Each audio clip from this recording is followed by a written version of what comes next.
que Patrice Talon veuille ou pas, je le lui dis dans les oreilles aujourd'hui, il n'y a aucun juge au monde qui ne puisse me rétablir comme général 5 étoiles.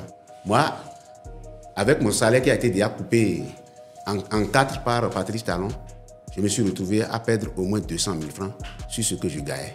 C'est sérieux. Si c'est sérieux, les Béninois n'ont qu'à apprécier. Quand on échoue là, et on refuse de voir les... Échec cuisant, il n'y a rien de positif. C'est flagada. C'est flagada. La réforme est flagada. Ça fait une énième fois que vous faites référence à Kémy Séba sans quitter notre sujet. Est-ce que vous êtes partisan de Kémy Séba? Parce qu'un audio de vous avait circulé entre-temps. Kémy Séba, c'est mon frère. Vous recrutez des gens et vous leur dites, nous allons faire du maintien de l'ordre. Et vous leur remettez des AKM, des armes Kalachnikov modernisées, des armes de guerre, pour aller faire le maintien de l'ordre. Avec un paquet de munitions, les opérations de maintien de l'ordre pouvaient se transformer en même temps en opérations de guerre contre les populations. Donc il y a problème. Et je pense que Patrice Talon doit en prendre conscience. Ce n'est pas bien.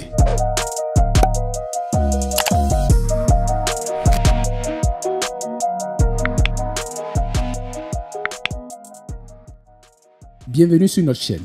Aujourd'hui, au cœur du Bénin, une voix s'élève pour dénoncer les dérives d'une police républicaine qui semble avoir perdu son cap.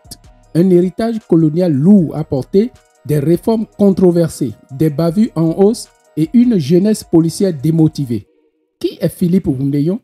Cet ancien directeur de la police nationale, désormais rétrogradé et mis à la retraite par le pouvoir en place. Et pourquoi accuse-t-il le système en place d'être au service des hommes politiques plutôt qu'en celui du peuple? C'est ce que nous allons découvrir aujourd'hui dans cette analyse percutante. En France aujourd'hui, ils ont une police territoriale, mais ils essaient d'habiller ça avec d'autres appellations, tout ça là. Au Canada, vous avez une police communautaire. C'est-à-dire que la police appartient à la communauté. Nous sommes issus, la police et la gendarmerie, nous avons en uniforme là, nous sommes issus d'un héritage colonial un peu compliqué où qu'on appelle la doctrine de la police disciplinaire. La police était là pour discipliner les communautés, pour discipliner le colonisé. Est-ce que vous voyez? Oui. Donc il faut dépasser tout ça aujourd'hui pour aller vers la police territoriale qui est la doctrine imposée par le législateur et chaque commune doit pouvoir faire son travail. Nous, les citoyens là, nous devons commencer par réclamer le type de police que nous voulons. Nous voulons, pardon. Il y a beaucoup, beaucoup de bavures policières aujourd'hui et toute la communauté s'en plaint. Vous avez dit tout à l'heure dans vos propos que la police devrait appartenir, sinon appartient aux communautés. Mais comment est-ce qu'une police qui appartient aux communautés tue les communautés? La police doit être l'émanation du peuple. Elle est l'émanation du peuple. Quand on va dans la terminologie classique même, le mot police désigne le peuple, désigne la contrée, désigne le pays. Qu'est-ce qui se passe quand vous voyez qu'il y a une police qui commence par tuer, qui commence par connaître beaucoup de bavures? La réponse en est très simple. C'est quoi? Le manque de formation. C'est à ce point? C'est à ce point. C'est le manque de formation. Ça, c'est le premier point. C'est le manque de formation et aussi l'encadrement psychologique des policiers. Des recrues. Enfin, des recrues. Okay. Vous recrutez des gens et vous leur dites, nous allons faire du maintien de l'ordre. Et vous leur remettez des AKM, des armes Kalachnikov modernisées, des armes de guerre, pour aller faire le maintien de l'ordre. Avec un paquet de munitions, et on parle de réversibilité. Ce qu'ils appellent réversibilité vient de la police disciplinaire coloniale. Parce que le colon faisait ce qu'on appelait les tournées de police. Et quand le colon faisait les tournées de police, les opérations de maintien de l'ordre pouvaient se transformer en même temps en opérations de guerre contre les populations. Et c'est ça que véhicule aujourd'hui la doctrine d'emploi de la police républicaine. Je sais ce que je disais. Donc il y a un problème. Il y a un problème d'encadrement, il y a un problème de formation, il y a un problème d'accompagnement psychologique de la police. Une police qui tue n'en est pas une. J'ai été conduit sur toute la ligne quand j'ai vu que la réforme plongeait du nez. La réforme coulait. J'ai vu plusieurs ministres du gouvernement pour dire ce que je viens de vous dire. Pour alerter. Pour alerter, pour dire non, ce n'est pas bon. Je sais que vous ne voulez pas me voir. Moi, ce n'est pas mon problème. Moi, j'ai déjà l'essentiel. Que Patrice Talon veuille ou pas, je le lui dis dans les oreilles aujourd'hui. Il n'y a aucun juge au monde qui ne puisse me rétablir comme général 5 étoiles. Ah oui. Que cela se fasse en son temps, ou que cela ne se fasse pas en ton temps, que cela se fasse de mon vivant ou après ma mort, cela se fera parce que moi, mes ayants droit vont réclamer ces droits-là. Donc, moi, je suis à l'aise, il n'y a rien, aucun problème. Mais il faut que le pays marche. Vous savez, je vous parlais de la pyramide de Maslow. Oui. Les besoins physiologiques qui sont au bas de la pyramide. Les policiers vous ont dit qu'ils mangent bien, ils sont bien payés. Je ne pense pas. Les besoins de sécurité. Les policiers, même se sentent en insécurité au sein. Quand je dis policiers, c'est gendarmes et policiers ensemble. Hein. Le personnel de la police républicaine, oui. Là. Et ce personnel-là se sent en sécurité? Non. Les besoins d'appartenance. Les policiers ne se sentent pas concernés par la réforme. Donc, si vous faites une réforme et les gens ne se sentent pas concernés, c'est que c'est un échec. C'est les baromètres même de l'échec. Les besoins d'estime. Vous voyez, les policiers, vous les voyez. Nous, quand on était jeunes policiers, quand ça billait, on se mettait sur la voie publique.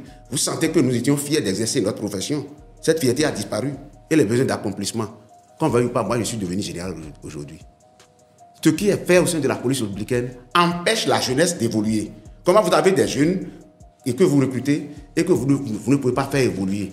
Et on a mis, regardez madame, l'échec de la police républicaine. Nous allons en parler.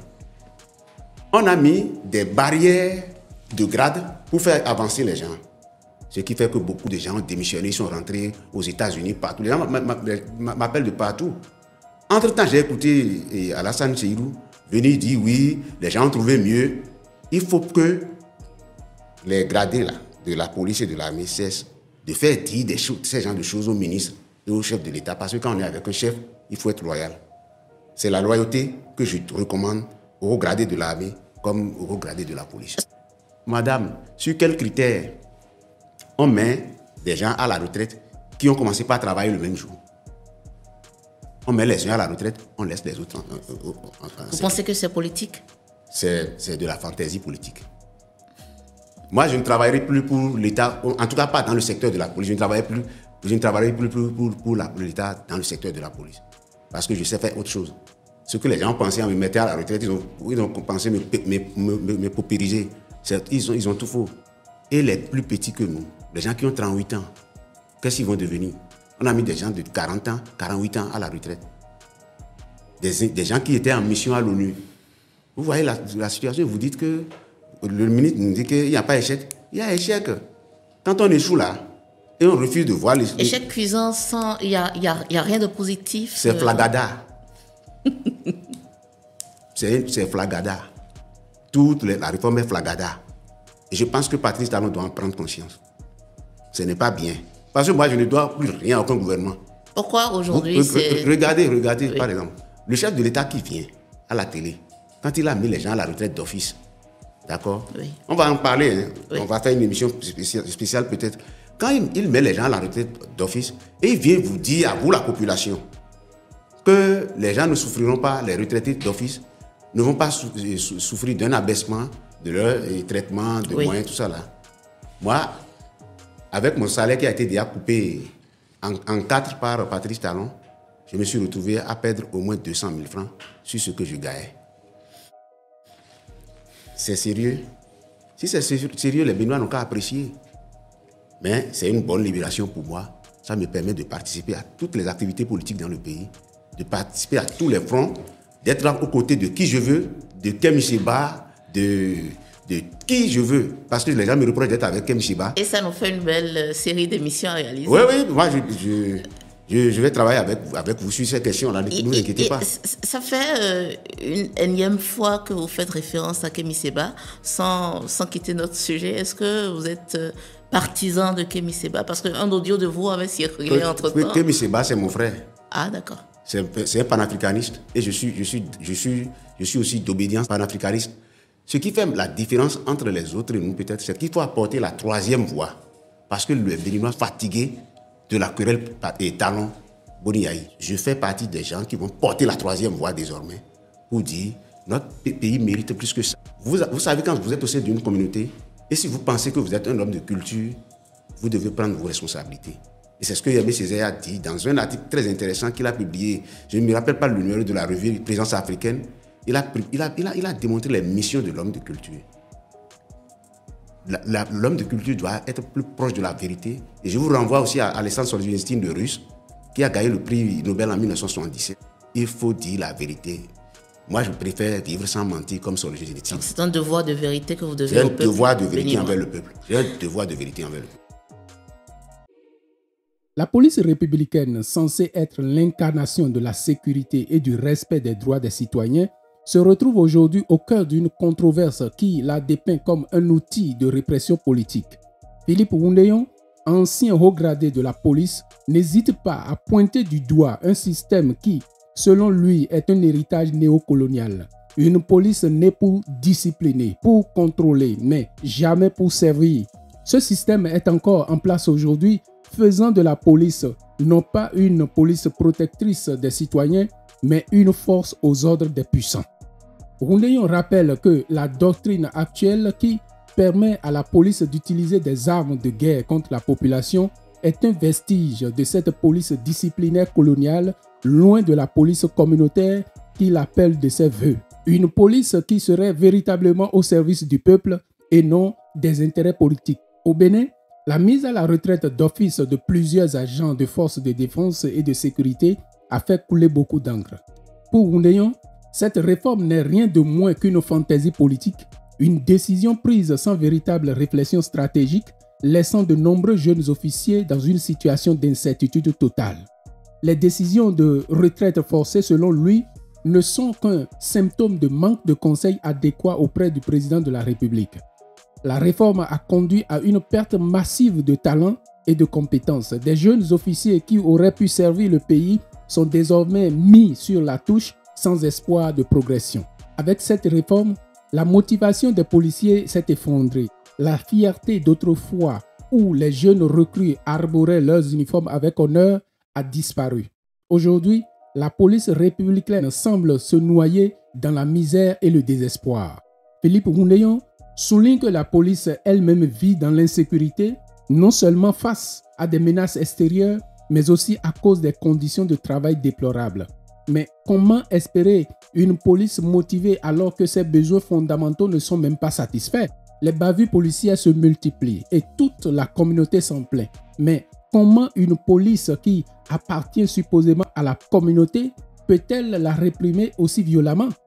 Oundéyon n'y voit qu'une seule explication, le manque de formation et l'encadrement psychologique insuffisant. Il accuse le système d'encourager des pratiques héritées de la colonisation où la répression devient la norme.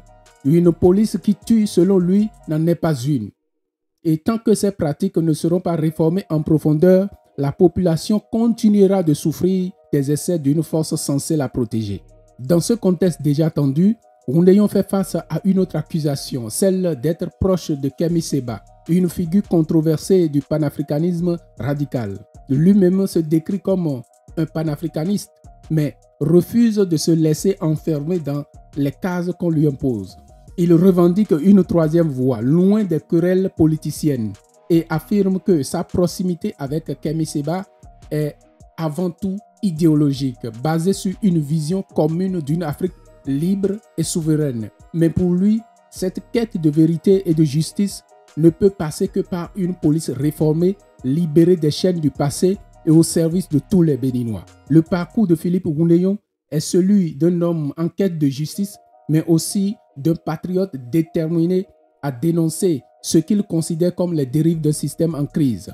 Entre une police en déroute, des réformes hasardeuses et des accusations de collusion politique, son message est clair, le Bénin mérite mieux. Et tant que des voix comme la sienne continueront à s'élever, l'espoir de véritables changements reste possible. Merci d'avoir regardé cette vidéo. N'oubliez pas de vous abonner pour ne rien manquer de nos prochaines analyses.